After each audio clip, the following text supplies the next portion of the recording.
Hi everyone, welcome to India's first video note series YouTube channel. इस series में हम cover करेंगे अपने बेस्ट क्वालिटी के बीफार्म लेक्चर्स जो कि हमने एक वेल ऑर्गेनाइज मैनर में अरेंज किया है। आपको सारे सब्जेक्ट और टॉपिक चैनल की प्लेलिस्ट में मिल जाएंगे, तो आप वहां जाके चेकआउट कर सकते हो और सारे वीडियो नोट्स के नोट्स का लिंक आपको वीडियो की डिस्क्रिप्शन बॉक्स में मिल जाएगा। So now let's begin our today's topic, that is tuberculosis. अब ट्यूबरक्लोसिस के बारे में जब भी आप ध्यान रखोगे तो इस पर्टिकुलर इमेज को ध्यान रखना कि कुछ तो हुआ है एग्जैक्टली लंग्स के साथ, करेक्ट। अब ट्यूबरक्लोसिस क्या होता है, किसकी वजह से होता है? बैक्टीरियल इन्फेक्शन की वजह से। किसकी वजह से? Bacterial infection. और वो पर्टिकुलर बैक्टीरिया होता है हमारा माइकोबैक्टीरियम ट्यूबरक्लोसिस, करेक्ट। ये तो नहीं भूलोगे अब। तो ट्यूबरक्लोसिस, टीबी शॉर्ट फॉर्म। और आज हम पढ़ने वाले हैं एंटी ट्यूबरकुलर एजेंट्स या एंटी ट्यूबरकुलर ड्रग्स बोल दो, एजेंट्स बोल दो, जो आपको अच्छा लगे, ठीक है, उसके हिसाब से ही बोलना। Well, it's primarily affects lungs. सबसे पहली चीज याद रखो, आपके माइंड में अभी जो हमने देखा था क्या आना चाहिए ट्यूबरक्लोसिस का, अगर आप ध्यान रखो नाम आए तो आपके माइंड में स्ट्राइक होना चाहिए लंग्स। ये ऑल्दो स्प्रेड हो जाता है बहुत सारे बॉडी पार्ट्स में, जैसे किडनी है, स्पाइन है, ब्रेन है, वहां पर भी स्प्रेड होता है, बट मेन जो इसका ऑर्गन अफेक्ट होगा वो है आपका लंग्स। फिर हाउ इज टीबी स्प्रेड? अब ये जब स्प्रेड होता है कैसे आएगा, कैसे ये बैक्टीरिया बॉडी के अंदर एंटर करेगा, देन ये लंग्स तक पहुंचेगा। तो टीबी जो होता है वो हमारा एयर बॉर्न डिजीज होती है। अगर कोई भी इन्फेक्टेड पर्सन है, किसी को भी टीबी है, टीबी होने के बाद वो क्या करेगा, या तो खांस देगा या चीख देगा। कफिंग या स्नीजिंग, दो ही ऐसे रीजन है या दो ही ऐसे सोर्स हैं कि उसी से ट्रांसमिट हो जाएगा। आपका कोई भी इन्फेक्टेड पर्सन छींक देगा आपके मुंह पे, खांस देगा, तो क्या होगा, वो टीबी स्प्रेड हो जाता है, क्योंकि बैक्टीरिया जो है वो एयर में आएगा, एयर से आपके पास तक पहुंचेगा, तो ये हमारी एयरबॉर्न डिजीज हो जाएगी। अब कभी कभी क्या होता है, एज सच अगर फॉर एग्जाम्पल आपको याद नहीं, यार मैं तो किसी से नहीं मिला, ऐसे किसी से भी मेरी बात नहीं हुई कि भाई कोई इन्फेक्टेड पर्सन हो, पता तो चल ही जाता है ना। बट क्या हुआ, आपने नीडल शेयर कर दी या फिर कोई इंजेक्शन इक्विपमेंट ऐसा था जो कंटामिनेटेड था, मतलब वो कंटामिनेट हो गया था, या कोई भी इन्फेक्टेड ब्लड है A to Z, तो ये रीजन हो सकते हैं ट्रांसमिशन के। सबसे पहले शेयरिंग नीडल्स, इंजेक्शंस, या कंटामिनेटेड, जो भी इंजेक्शन कंटामिनेटेड है या आपका इन्फेक्टेड ब्लड है, तो क्या होगा, ये ट्रांसफर कर देता है या ट्रांसमिट कर देता है। सिम्टम्स क्या आएंगे? सबसे पहली चीज तो कफ एंड स्नीज का बात हुई थी कि उसके थ्रू आता है, तो सबसे पहले कफिंग, लगातार कफिंग होती है, मोर देन 3 वीक, 3 हफ्ते से ज्यादा अगर कोई खांस रहा है, then go to the doctor, check out की कुछ सीवियर तो नहीं है।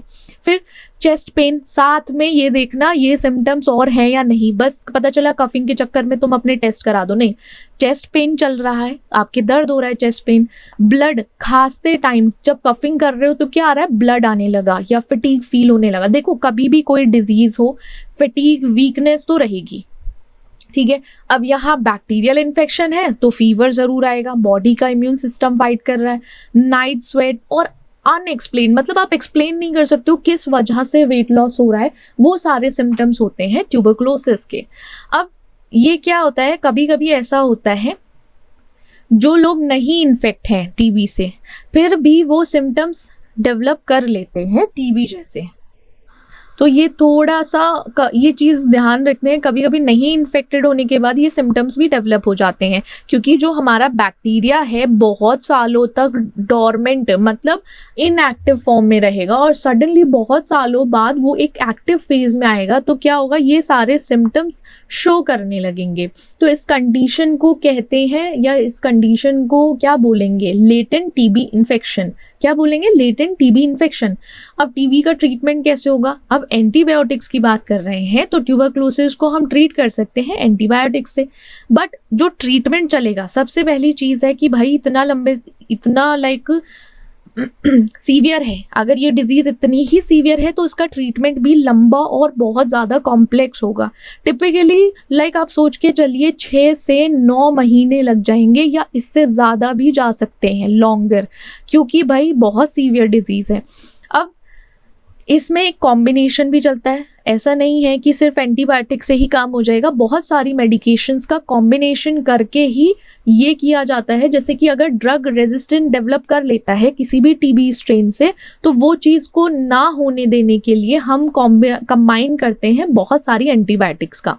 इस तरीके से समझो, अगर आप कल के दिन कहीं पर्टिकुलर क्लिनिक पे बैठे हो आप, तो वहाँ क्या है, कोई टीबी का पेशेंट आया, आपको उसका ट्रीटमेंट देखना है, ठीक है, चलो ऑब्जर्वेशनल स्टडी ही ले लो, आप पूरे medchem pharmacology as a observational study के थ्रू ही समझो कि अगर टीबी का ट्रीटमेंट चलने वाला है तो हम क्या कर सकते हैं। एंटीबायोटिक के साथ हम कुछ मेडिकेशन और लगा सकते हैं। क्यों लगाएंगे? जिससे कि जो ड्रग रेजिस्टेंट टीबी स्ट्रेन है वो डेवलप ना हो, उसको प्रिवेंट करने के लिए हम कॉम्बिनेशन करते हैं। अब इम्पॉर्टेंस क्या है कंप्लीटिंग ट्रीटमेंट? क्यों इम्पॉर्टेंट है कि आप पूरा ट्रीटमेंट कंप्लीट करो? क्योंकि क्या होता है ना, अगर आप कभी भी फुल कोर्स नहीं करते हो, 6 से 9 महीने या 1 साल का कोर्स अगर नहीं करोगे ना, तो कभी कभी चांसेस क्या होते हैं, सिम्टम्स और बढ़ जाते हैं। क्योंकि अगर पूरा ट्रीटमेंट नहीं हुआ, ये श्योरिटी नहीं है कि बैक्टीरिया पूरी तरीके से ख़त्म हुआ है या नहीं।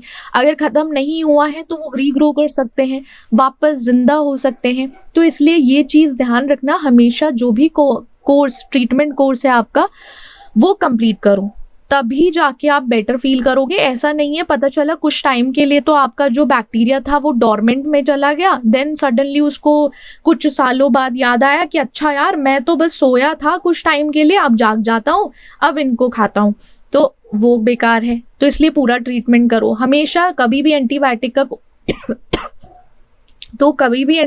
का ट्रीटमेंट करो किसी भी पर्टिकुलर डिजीज का, तो हमेशा फुल कोर्स करो, ठीक है। अब इनकम्प्लीट ट्रीटमेंट से क्या होता है, ड्रग रेजिस्टेंस डेवलप हो जाता है। मतलब कि आपका जो बैक्टीरिया है उस पर्टिकुलर ड्रग के अगेंस्ट ना फाइट करने लगता है, कि कहता है अरे चल कोई फर्क नहीं पड़ रहा, तो कहेगा ये तो नॉर्मल सा काम है, खा लेंगे, थोड़ी देर तक बेहोश रहेंगे, फिर जिंदा हो जाएंगे। इस टाइप से वो ड्रग के अगेंस्ट रेजिस्टेंस डेवलप कर लेता है। अब इसकी वजह से क्या होता है, टीबी को फाइंड आउट करना, टीबी को ट्रीट करना बहुत मुश्किल हो जाता है और बहुत डेंजरस भी होता है। तो देखो, हर चीज़ को मज़े मज़े में नहीं लेना चाहिए कि भाई ठीक है अब तो मैं ठीक हो गया हूँ 2 महीने में, ना कोई सिम्टम्स है ना कुछ मुझे परेशानी हो रही है, तो क्या होगा, वो बाद में जाके प्रॉब्लम देता है। प्रिवेंशन क्या है, कैसे आप ट्यूबरक्लोसिस से बच सकते हो, क्या स्ट्रैटेजीज अपनानी चाहिए कि ट्यूबरक्लोसिस ना हो। या सबसे पहली चीज़, अगर आपको पता है किसी पर्सन को ट्यूबरक्लोसिस है या वो पर्सन इन्फेक्टेड है, तो सबसे पहले तो उससे क्लोज कांटेक्ट नहीं बनाओ, उससे थोड़ा सा दूर रहो, डिस्टेंस बना के रखो। फिर अगर हाई रिस्क पॉपुलेशन है तो वहाँ पे वैक्सीनेशन होना ज़रूरी है, BCG वैक्सीन होना ज़रूरी है, और स्प्रेड ना हो, वो फैले नहीं टीबी, तो उसका सबसे पहले तो डायग्नोसिस होना बहुत ज़रूरी है। पता चल जाए कि हाँ भाई किस किस पर्सन को टीबी है, देन उसका ट्रीटमेंट स्टार्ट हो एज सून एज पॉसिबल नहीं, हाथों हाथ, इमीडिएटली। फिर स्क्रीनिंग, हाई रिस्क ग्रुप्स आते हैं, तो वो हर इंडिविजुअल का जिस हिसाब से हाई रिस्क है तो वो स्क्रीनिंग रिकमेंड करते हैं कि पर्टिकुलर पर्सन को स्क्रीनिंग के थ्रू जाना चाहिए। जैसे कि पर्टिकुलर इम्यून सिस्टम जिनका वीक है, जिन पर्सन का या पेशेंट्स का इम्यून सिस्टम वीक है, सबसे पहले तो उनकी स्क्रीनिंग होनी चाहिए। वो हाई रिस्क ग्रुप में आते हैं। एक ग्रुप है जिसमें ज़्यादा चांसेस हैं कि उनको टीबी हो सकता है, जैसे HIV पेशेंट्स। अब कुछ हैं, अगर आपको पता चल गया है कि वो किसी के क्लोज कांटेक्ट में आए हैं जो इन्फेक्टेड पर्सन था, देन आपको उसको सबसे पहले स्क्रीनिंग और हाई रिस्क ग्रुप में डालना पड़ेगा, देन उसका पूरा ट्रीटमेंट स्टार्ट होगा। फिर एंटी ट्यूबरक्लोर एजेंट्स आते हैं। अब टीबी के बारे में पढ़ लिया, ट्यूबरक्लोसिस एग्जैक्टली होता क्या है। एंटी ट्यूबरक्लोर एजेंट्स वो मेडिकेशन होती हैं या वो ड्रग्स होती हैं जिनका काम है ट्यूबरक्लोसिस को ट्रीट करना। अब क्या है, जो भी बैक्टीरियल इन्फेक्शन हुआ है और वो स्पेसिफिकली आपके लंग्स को हार्म करने वाला है या अफेक्ट करेगा या कोई भी बॉडी पार्ट को, तो वहाँ पे मेडिकेशन देकर उसे ट्रीट किया जा सकता है। कुछ मेडिकेशन, देखो 2 तरीके से मेडिकेशन वर्क करती हैं, 2 वेज होता है मेडिकेशन का। या तो वो क्या करेंगी, बैक्टीरियासाइडल इफेक्ट देंगी, या फिर बैक्टीरियोस्टैटिक इफेक्ट देंगी। या तो वो मार देंगी डायरेक्ट, या फिर उनकी ग्रोथ को इनहिबिट कर देंगी। वही है, या तो वो किल करेंगी या इनहिबिट करेगी माइकोबैक्टीरियम ट्यूबरक्लोसिस की ग्रोथ को। अब ये बैक्टीरिया रिस्पॉन्सिबल होता है किसके लिए, टीबी के लिए। तो उसको क्या करना है, मारना है। कैसे मरेगा, कैसे मारा जाएगा उसको मेडिकेशन से, यही ट्रीटमेंट है उसका, इसीलिए हम एंटी ट्यूबरकुलर एजेंट्स को यूज़ करते हैं।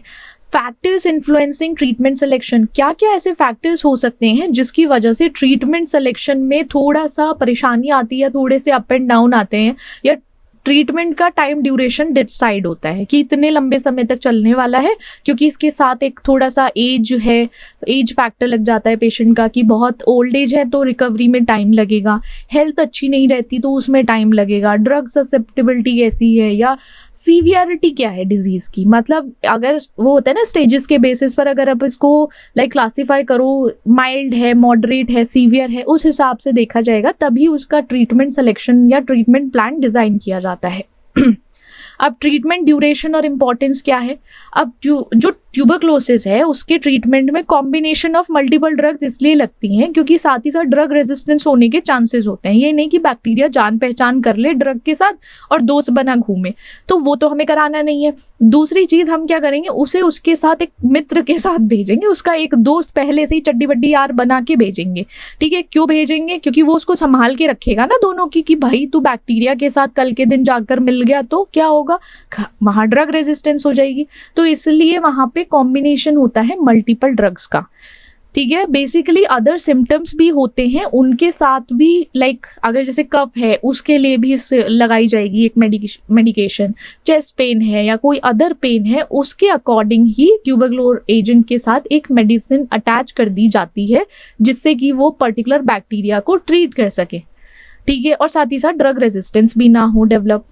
Adherence to prescribed regimen is crucial to achieving successful treatment outcome। अगर आप prescribed regimen, जो भी आपको ट्रीटमेंट प्लान बनाया गया है, ये आपका ट्रीटमेंट प्लान है और आप इसके हिसाब से चल रहे हो, देन आपका सक्सेसफुल ट्रीटमेंट कंप्लीट होगा, आप क्योर हो सकते हो।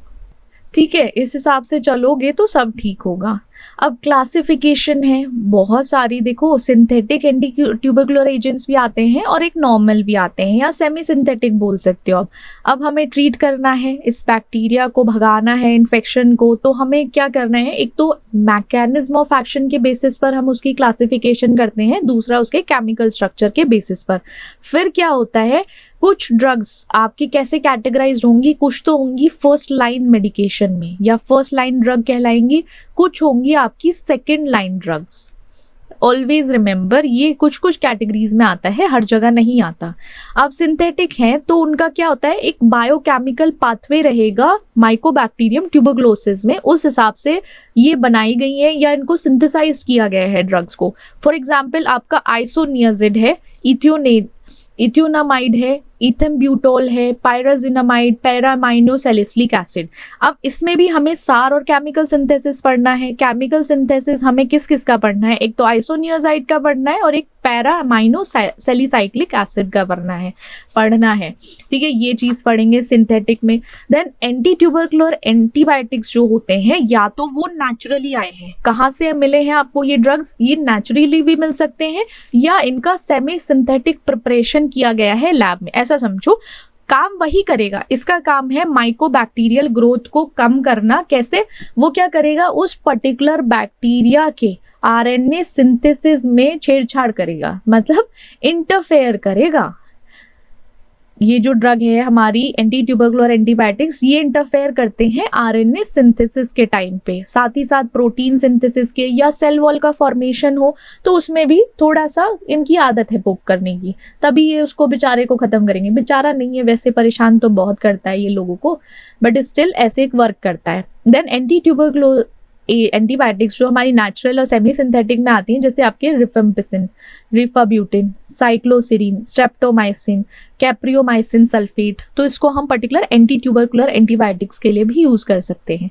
अब सिंथेटिक में सबसे पहले हमने देखा था आइसोनियाजिड। अब इसका हमें सार पढ़ना है, केमिकल सिंथेसिस देखनी है, तो सबसे पहले इसका स्ट्रक्चर देख लेते हैं। एक हमारी पायरिडिन रिंग है जिसमें हाइड्रोजिड ये ग्रुप अटैच हुआ है। पायरिडिन रिंग के साथ आपका हाइड्रोजिड ग्रुप जब अटैच होगा तो ये क्या बनाएगा, आपका आइसोनियाजिड बनाएगा। कार्बन आपके 6 रहेंगे, इसमें हाइड्रोजन 7 रहेंगे, नाइट्रोजन 3 रहेंगे और एक ऑक्सीजन काम करेगा यहाँ पे। मैकेनिज्म क्या है, आइसोनियाजाइड, एक चीज याद रखना, ये हमारी प्रोड्रग है, ये इनएक्टिव ड्रग है। रिमेंबर हमने लास्ट यूनिट में प्रोड्रग के बारे में पढ़ा था। प्रोड्रग वो ड्रग होती है जो इनएक्टिव फॉर्म में रहती हैं बाहर, जैसे ही वो बॉडी में एंटर करेंगी तो वो एक्टिव में कन्वर्ट हो जाती हैं। अब प्रोड्रग को एक्टिवेट करने के लिए CAT-Z एंजाइम आएगा या कैटालेज पेरोक्सीडेज है, वो क्या करेगा, एक्टिवेट होने के बाद अफेक्ट करेगा वो माइकोबैक्टीरियम ट्यूबरक्लोसिस को। एक्टिवेट होने के बाद क्या बनाएगा, आइसोनिकोटिनॉइल रेडिकल बनाएगा। ये क्या बनाएगा, एक्टिवेट होने के बाद आइसोनिकोटिनॉइल रेडिकल बनाने के बाद इसका काम है सबसे पहले तो ये इस एंजाइम को इनहिबिट करेगा, खत्म करेगा। अब जब ये एनॉइल एसाइल कैरियर प्रोटीन रिडक्टेज को इनहिबिट करेगा ना, तो माइकोलिक एसिड का सिंथेसिस नहीं होगा। अब माइकोलिक एसिड क्यों, अगर सिंथेसिस नहीं होगा कैसे कोरिलेट करोगे, अब जब नहीं होगा ना, वो सेल वॉल ही नहीं बना पाएगा, जो हमारा बैक्टीरिया की सेल वॉल है वो बनेगी ही नहीं, तो वो कुछ काम नहीं करेगा, बैक्टीरिया खत्म हो जाएगा। फिर आपका दूसरा एंजाइम है डाइहाइड्रोफोलेट रिडक्टेज। अगर इसमें थोड़ा सा भी इंटरफेरेंस आया तो क्या होगा, न्यूक्लिक एसिड का सिंथेसिस में चेंजेस आ जाएंगे। मतलब जो एक प्रॉपर न्यूक्लिक एसिड बनने वाला था उसके सिंथेसिस में इंटरफेरेंस हुआ, वो प्रॉपर नहीं बना, तो क्या होगा, या आपका सेल खराब हो जाएगा। सेल क्या, बैक्टीरिया खराब होगा भाई, बैक्टीरिया की आत्मा निकाल लेंगे मैकेनिज्म ऑफ एक्शन के थ्रू। जो हमारा आइसोनियाजाइड है ना, ये इस तरीके से वर्क करेगा। रिमेंबर, याद रखना, 2 ही एंजाइम पे काम करना है, 2 ही एंजाइम को ये इनहिबिट कर देगा ड्रग। देन क्या करेगा हमारा, एक तो सबसे पहले न्यूक्लिक एसिड का सिंथेसिस खत्म होगा, इंटरफेरेंस हुआ, फिर माइकोबैक्टीरियल की जो सेल वॉल है जिसके लिए माइकोलिक एसिड का सिंथेसिस जरूरी था वो नहीं होगा, तो हमारा जो बैक्टीरिया है वो खत्म, खल्लास एक बार में।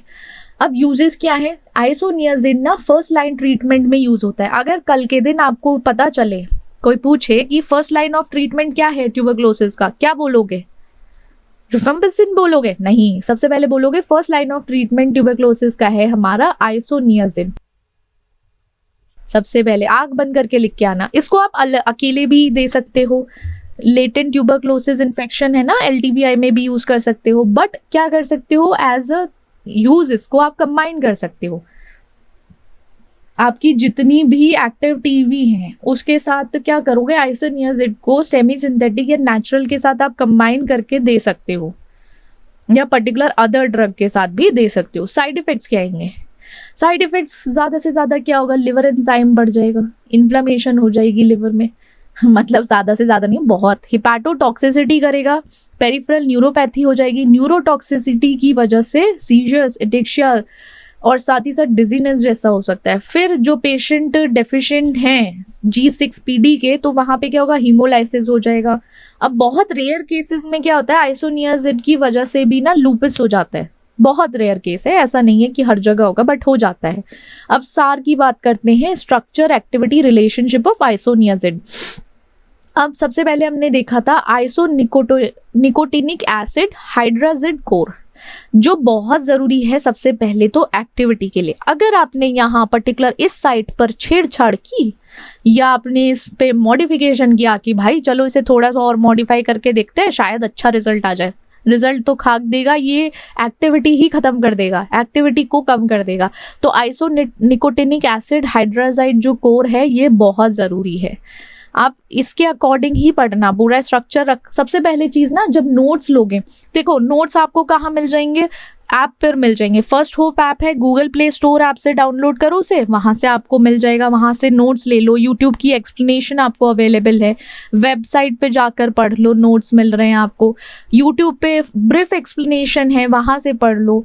तो क्या होगा, वहाँ पे जब नोट्स आपके हाथ में रहेंगे ना, तो आप एक साइड में जब सार पढ़ोगे एक स्ट्रक्चर बना के रखना, ठीक है। और स्ट्रक्चर की जब आपको पर्टिकुलर साइट पता होंगी, ठीक है, इतना पता होगी, तो क्या करोगे आप, उस स्ट्रक्चर को देखते रहना कि अच्छा यहाँ पर्टिकुलर स्ट्रक्चर ये है। जैसे हाइड्राजिड ग्रुप जो एंड में लगा रहता है, वो किस लिए ज़रूरी है, बैक्टीरियल कैटालेज पेरोक्सीडेज एंजाइम के लिए ज़रूरी है, ये कैट जी जो है ना इसके लिए ज़रूरी है, क्योंकि एक तरीके से ये क्या करेगा, प्रो ड्रग को एक्टिवेट करने का काम करता है।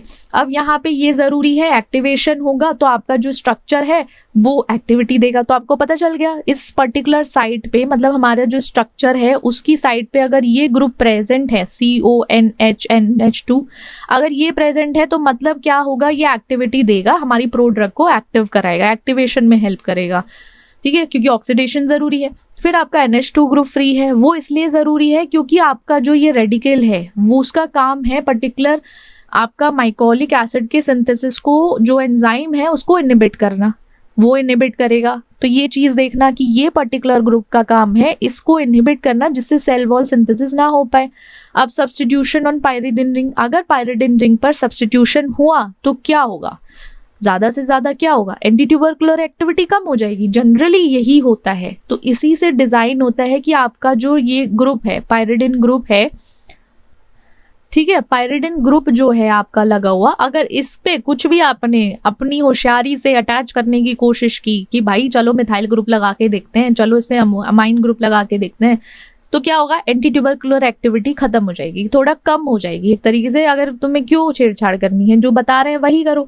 फिर इलेक्ट्रॉन डोनेटिंग ग्रुप है, यूजुअली क्या होता है वो थोड़ा सा अगर बाइंडिंग होना है तो उसकी एक्टिविटी को ऑल्टर कर देता है। ठीक है, इलेक्ट्रॉन डोनेटिंग ग्रुप ही ऑल्टर करता है एक्टिविटी को, और साथ ही साथ कैसे एक्टिविटी को कम करेगा, उसको ऑल्टर करके बाइंडिंग प्रॉपर्टी को ऑल्टर करेगा, वो अलग हो जाएगा।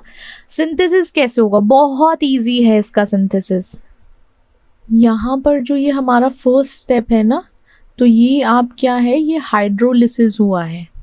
ठीक है, हाइड्रोलिसिस हुआ है कंपाउंड का। देन यहाँ पे सेकंड में वोल्फ किश्नर, जो हमारा वोल्फ किश्नर रिडक्शन हुआ है, देन हमारे सेकंड प्रोडक्ट का, करेक्ट। और बहुत सारे कंपाउंड प्रेजेंट हैं। अगर आप इन कंपाउंड्स को पढ़ना है तो आप नोट्स चेक कर सकते हो, नोट्स में अवेलेबल हैं सारी चीज़ें। ठीक है, तो अभी हम सार और सिंथेसिस, केमिकल सिंथेसिस वाले पर्टिकुलर कंपाउंड कंप्लीट करेंगे। देन हमारा नेक्स्ट कंपाउंड है पैरा अमाइनो सैलिसिलिक एसिड। अब पैरा अमाइनो सैलिसिलिक एसिड का जो है वो आपका ये स्ट्रक्चर है। इसमें आपके कार्बन 7 है, हाइड्रोजन 7 है, 1 नाइट्रोजन है, 3 ऑक्सीजन है। तो क्या होगा, ये हमारी अमाइनो बेंजोइक एसिड एनालॉग है, या पाबा एनालॉग बोल दो आप इसको। अब इसका काम क्या है, पर्टिकुलर हमारा जो पासा है, मतलब पैरा अमाइनो सैलिसिलिक एसिड है, वो डाईहाइड्रोफोलेट रिडक्टेज एंजाइम को इनहिबिट करेगा। जब ये इनहिबिट करेगा तो जो फॉलिक एसिड का मेटाबॉलिज्म होने वाला था, मेटाबोलाइज्ड होने वाला था, वहाँ पे डिसरप्शन हो जाएगा, तो ये पूरा हो नहीं पाएगा। फिर इसको हम as a second line treatment की तरह यूज़ करते हैं जब भी हम MDR TB में ट्रीट करेंगे उसको। तो ये क्या है हमारा पासा, second line. Always remember, first line हमने पढ़ा था आइसोनियाजिड, और ये है हमारा second line treatment. Side effects क्या क्या आ सकते हैं, GI डिस्टर्बेंस देखने को मिल सकता है, हिपैटोटॉक्सिसिटी हो सकती है, हाइपर सेंसिटिविटी रिएक्शन दे सकता है। और देन अगर सार की बात करें, जो हमारा अमाइनो ग्रुप है, पैरा पोजीशन पर क्या लगा हुआ है, आपका अमाइनो ग्रुप लगा हुआ है। यहाँ से देखो ये ग्रुप यहाँ लगा हुआ है, तो इसका काम क्या है, ये एंटी माइकोबैक्टीरियल एक्टिविटी के लिए ज़रूरी है, क्योंकि एक तरीके से ये पाबा को मिमिक करता है, उसके जैसा इफेक्ट देगा, और इफेक्ट देने की वजह से पर्टिकुलर एंजाइम को इनहिबिट करेगा। उसके लिए क्या ज़रूरी है, हमारा अमाइनो ग्रुप जो पैरा पोजीशन पर लगा है। फिर कार्बोक्सिलिक एसिड है, कार्बोक्सिलिक एसिड आपका ऑर्थो पोजीशन पे है, ये ऑर्थो मेटा पैरा है ना, तो ऑर्थो पे हमारा कार्बोक्सिलिक एसिड लगा हुआ है। ये एक्टिविटी के लिए ज़रूरी है, क्योंकि इसका काम है जो भी बैक्टीरियल एंजाइम है उससे इंटरेक्ट करेगा, उसके सिस्टम से इंटरेक्ट करके देन एक्टिविटी शो करेगा। फिर आपका फिनोलिक ग्रुप है, ये फिनोलिक ग्रुप अटैच है यहाँ पे, तो ये क्या करता है, सॉल्युबिलिटी को बढ़ाता है, और जैसे सैलिसिलिक एसिड का काम है ना वो मिमिक करता है, उसके जैसा ही करेगा। इम्पॉर्टेंट है बट असेंशियल नहीं है, ज़रूरी है बट ज़रूरी नहीं है, एक तरीके से ऐसे समझो। कहने का तात्पर्य इनका यही है कि भाई तू इम्पोर्टेंट तो है बट एसेंशियल नहीं है, कि तुझको वो होता है ना यार, भाई तू इम्पोर्टेंट तो है बट प्रायोरिटी में नहीं है, ऐसा समझो। Any major substitution on benzene ring, अगर कोई भी मेजर सब्सटीट्यूशन आपने इस पोजीशन पर या इस किसी भी पोजीशन पर लगाया तो आप एक्टिविटी खो दोगे, मतलब हमारे पासा की एक्टिविटी चली जाएगी, हमारे पासा भाई साहब एक्टिविटी छोड़ देंगे, कहेंगे भाई ये हम 3 को संभाले बैठे हैं बेंजीन रिंग पे, तुम 3 और ला के रख दो। तो क्या होगा, वो बोलेगा मैं काम ही नहीं करता, एक्टिविटी नहीं दूंगा। तो वो होता है कि अगर किसी और पोजीशन पे लगाओगे भैया मैं नहीं करूंगा काम। अब मिथाइल एस्टर है, जो मिथाइल एस्टर ऑफ पास है, तो वो क्या करता है, वो जीआई साइड इफेक्ट को कम कर देता है और साथ ही साथ वो एक्टिविटी को बनाए रखता है कि चल भाई ठीक है मैं तेरा एक साइड इफेक्ट कम तो कर दूंगा बट तू मुझे ऐड ऑन कर दे और अपनी एक्टिविटी को कम मत करना, कभी मुझे ऐड ऑन करके तू एक्टिविटी खत्म कर दे। तो मिथाइल एस्टर जो है पास पे वो इस तरीके से वर्क करता है। सिंथेसिस क्या होगा, जैसे आपका 3 नाइट्रोफिनॉल है उसको कार्बन डाइऑक्साइड की प्रेजेंस में ये हमारा इंटरमीडिएट कंपाउंड बनेगा। अब इसका इंटरमीडिएट कंपाउंड का जैसे ही रिडक्शन होगा तो आपका पासा का फॉर्मेशन हो जाएगा, राइट। बस यही था हमारा सार और केमिकल सिंथेसिस पासा का। चलो नेक्स्ट पे जाते हैं हम। ये आपको पता है केमिकल स्ट्रक्चर कहाँ मिलेंगे और कैसे पढ़ना है।